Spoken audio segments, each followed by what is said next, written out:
I know this is probably a cardinal sin among otaku to admit, but I am not a fan of Neon Genesis Evangelion. No matter how many times I've tried to watch it, it usually ends with me turning off my TV in utter disgust after about 5 minutes. But there is one good thing to come out of my hate for Evangelion, and that's my curiosity into the works of its director, Hideaki Anno.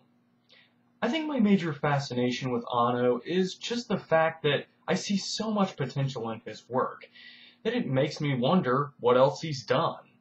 And that led me to today's classic little gem, Nadia, The Secret of Blue Water. Nadia is an early project created by Anno's studio, Gainax, in conjunction with Toho and NHK. The original concept for the show came from Toho, who had retained rights to an idea for a show that was to be done by the legendary HAYAO Miyazaki that was based on Jules Verne's 20,000 Leagues Under the Sea. The basic story starts out with Jean, a young man with a passion and zeal for inventing, whose whole life is changed when he stumbles across the beautiful young Nadia, an orphan circus performer with no real recollection of her past and a strange gem around her neck called the Blue Water that seems to hold an unexplained power. Things get interesting when a jewel thief named Grandis and her two henchmen, Hansen and Sanson, attempt to kidnap Nadia and take the Blue Water. They ultimately fail, leaving Nadia and Jean on the run. Having nowhere to turn, the two decide to go in search of Nadia's origin. But there's more to this story than just two children outrunning jewel thieves, as a secret war is being waged between a man named Nemo and Gargoyle, both using the same incredibly advanced technology. Along the journey, Nadia and Jean learn of Gargoyle's sinister deeds firsthand, as they rescue Marie, whose parents were killed by Gargoyle's army. Eventually, the two teens, along with Marie, are rescued by Nemo and decide to join him on the Nautilus, as well as enter a somewhat tentative alliance with Grandis and her henchmen. Together they hope to take on the much bigger threat looming over the world, as the plot of Gargoyle and the Neo-Atlanteans begins to take shape. If there is one thing that this series gets right, it's the perfect amount of mystery and intrigue. It leaves you with just enough in each episode to let you know what's going on, but at the same time, it leaves enough out that it makes you want to unravel the mystery of the Blue Water and the secret of Nadia's origins. The action sequences aren't wild or particularly kinetic, but what it lacks in energy, it makes up for in suspense.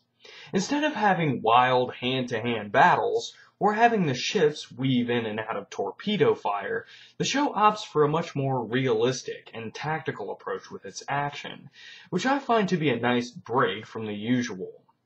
Another strong point of the show is the characters, who are mostly endearing, as all of them have their own quirks and personality, which makes watching them interact with one another an enjoyable experience. But that doesn't mean this show isn't without its flaws.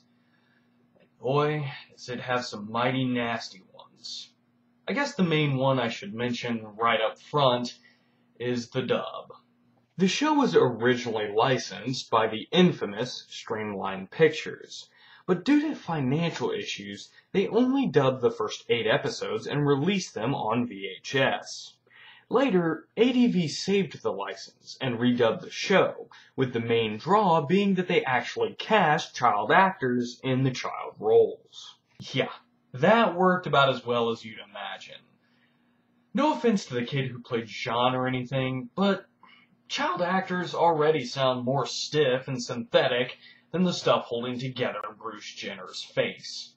Add that to attempting a French accent, and it doesn't exactly have me excited to keep the audio track on English. But, to be fair, the ADV cast does improve over time, if you're willing to overlook their initial performances. Now, to me, the Streamline Dubs simply sounds much more professional. Even if the two main characters sound much older, And I can't get past the fact that Marie is voiced by Cheryl Chase. Hey there, you dumb babies. It's me, Angelica.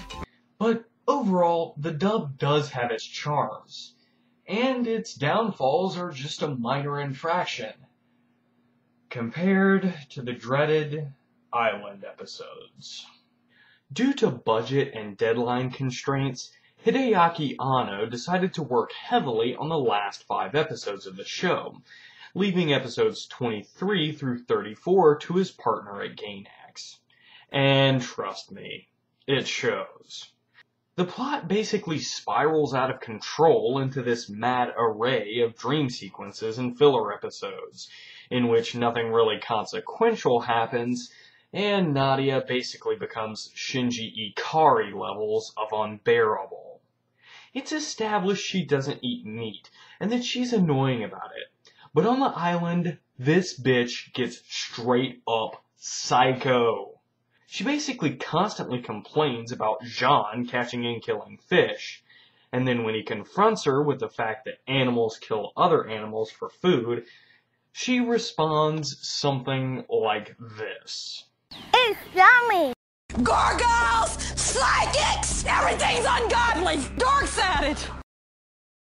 Anyway, other episodes from this arc include one where there's a random fever dream of Jean becoming a famous inventor, a musical episode. 1, 2, 3, I don't want to study history. ABC, it won't make any sense to me. What the hell is that? Jean sneaking a bit of a peek at Nadia, and she suddenly likes it for some reason. Jean eating magic mushrooms, and an episode with King, the pet lion, running away because he has a strange love for Nadia that borders on bestiality. This is only compounded by the fact that it seems as though the artist during these episodes had a fascination with very pronounced lion balls.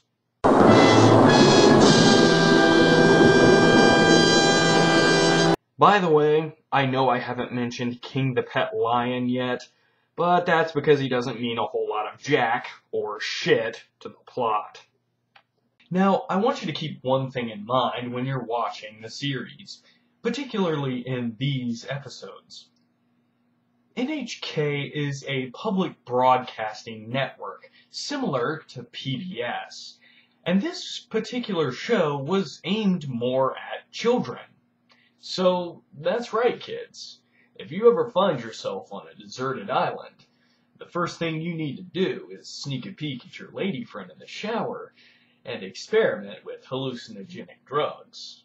You know you shook me. You shook me all night long. Don't the Japanese just make the darndest kids' cartoons? See, unlike most, I really don't have a problem with filler episodes. Except, these just feel jarring and out of place. I do like some of the character building between Nadia and Jean, but the rest is so erratic and mismatched that it completely throws that out the window in the Africa part of the arc. The budget constraints are also painfully obvious, as the animation quality takes a nosedive in some areas, and in one episode, a pretty much static image of Marie, King, and Jean fishing is the backdrop for about 5 minutes of dialogue. Even Anno himself said that these episodes were a floating sea turd. Well, maybe not quite like that, but he did say that he would scrap most of them with the exception of 30 and 31. But you could probably even skip those and be perfectly fine as far as the main story is concerned. Nadia is a series full of wonder and adventure, with plenty of romance, drama, and excitement at every turn. Nadia is a principled character, and despite her obvious annoying imperfections, she at least stands for something. She at least brings something to the table, despite her very spoiled and immature nature. And in the end, she actually becomes a worthwhile protagonist.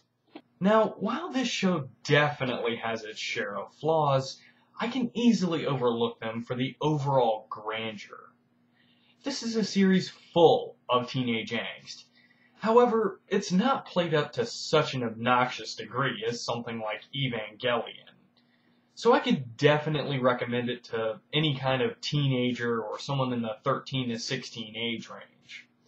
But even so, if you're a fan of adventure series like I am, I say definitely check it out, minus the island and Africa part of the arcs. That's my review of Nadia, The Secret of Blue Water. Neighborhood-friendly ranter, signing out.